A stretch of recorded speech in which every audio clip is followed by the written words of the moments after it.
So, okay, guys, sorry that this was not included in the last video, but I will include it over here. It's a little conversation that you can practice alongside with me while watching the video. So in this case, we have this little conversation. It's not that little, but we're going to practice together. So what I will do, I will read it. You can pause the video, practice with myself, and then you can do it at home as well. So we have the conversation between Maddie and Erica, and it's like this. Erica, I hate to back out at the 11 hour, but Jake and I aren't going to be able to make it to your dinner party tomorrow night. What a shame. Did something come up? Yes, we had to go to a party at Jake's Bob's house.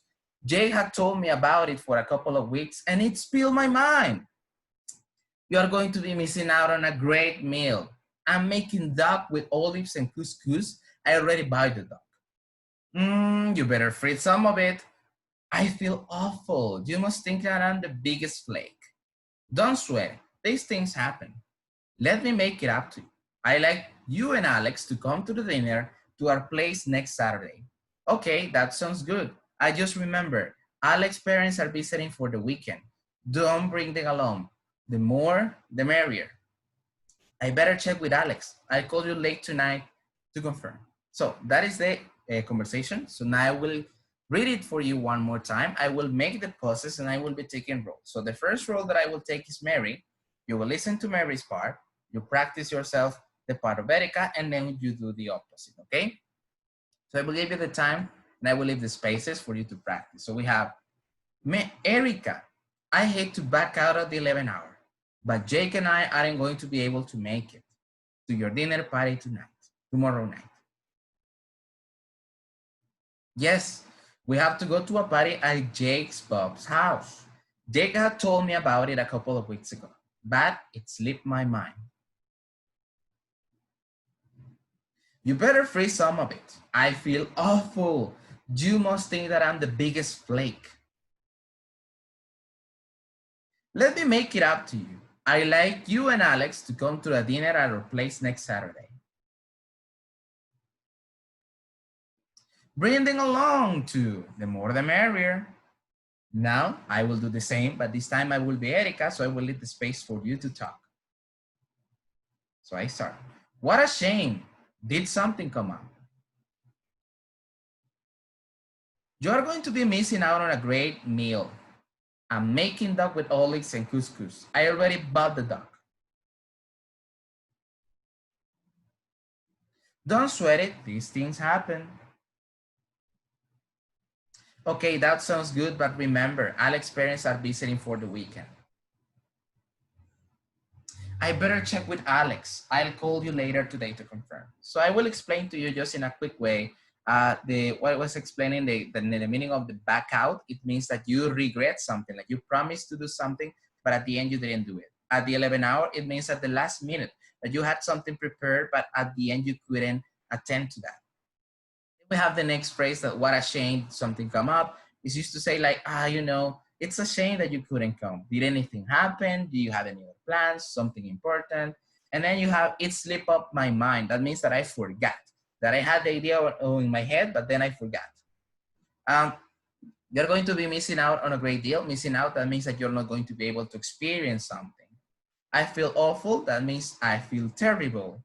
Flake means that you are a person that is always unreliable. Like nobody can trust you because as long as you promise something, you cannot achieve it. Don't sweat it, it's don't worry about it. And these things happen, is that this happens all the time. Let me make it up to you. That means like, let me repay you the thing that I'm doing. That sounds good. That sounds like a great idea. And the more the merrier, that means that the more people there are, the more fun that we're going to get. Now let's go over reported speech and request. And in the case of reported speech and request, we're going to use it to talk about this. Normally a request is a favor that you ask to a person to do for you.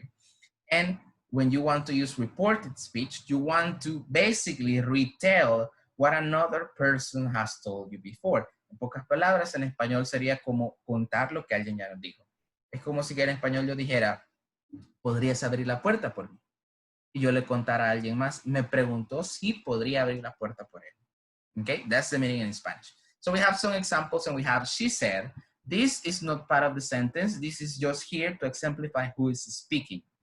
could you open the window, please? And then you have report the speech. She asked me to open the window. You have, he said, please don't smoke. And then he asked them not to smoke. Every time that you use this structure, and this is part of the other video as well, you will see how do I make the sentences in that video. But over here, we have that we usually introduce report the speech with the verb ask. And in a very simple way, you have, for example, the subject of the sentence, that the subject will depend on the person that is saying the request. Like, for example, if I say, if teacher Robert says, come to the class, or teacher Robert says, please sit down. In that case, that means that teacher Robert will be the subject that's speaking about that sentence. And therefore we can say, he asked me to sit down, or he asked us to sit down. You're going to see a little bit of that explanation in the other video that I have for you. So you have over here that we're going to always have the verb ask. You will have a noun or a pronoun that in this case, it can be a noun. If you remember, is the name of a place, a person, an animal, or a proper name. And a pronoun is a word that substitutes the noun. So that means that is another word like he, she, it. But in this case, we're going to use the object pronouns that I explained to you in the other video. Then here are some examples. For example, you can say, I say politely, please make less noise. And I ask them politely to make less noise. She has often said to me, could you stay for the night? Or she has often asked me to stay the night. She has said to the architect, we'd like to meet us here tomorrow. And they asked the architect to meet there next day. So you see that the problem is that here, the person is speaking. I said politely, this is the things that I said. And over here, I'm giving you the explanation on how am I reporting what you're asking to me. She said, she has often said to me, could you stay the night? Okay, she has often asked me to stay the night. Okay, we're going to have this video over here, guys. You have the other video to complement this one, so please watch both. Sorry that I couldn't be here with you today, but there was a situation that I had to attend to, and that didn't allow me to be here in person. But I hope that you learn. I hope that you watch the videos and learn a little bit from it. And if you have any question, I will be available to answer them to you in the next class or through messages. Take care. Bye-bye.